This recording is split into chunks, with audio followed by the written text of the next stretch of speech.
Welcome to MiConvert.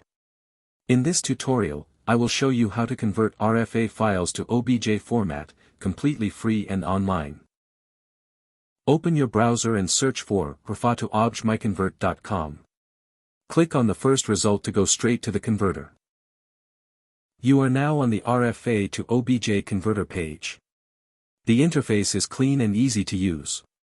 Let's upload a file. Click the Choose File button. A file picker will open.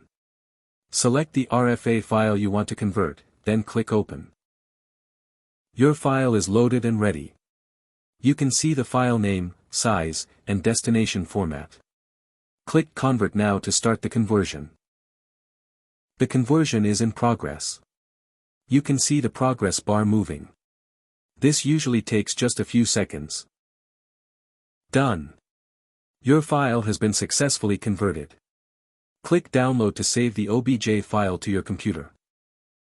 That's it. Visit MiConvert.com for more free conversion tools. Subscribe for more tutorials. Thanks for watching.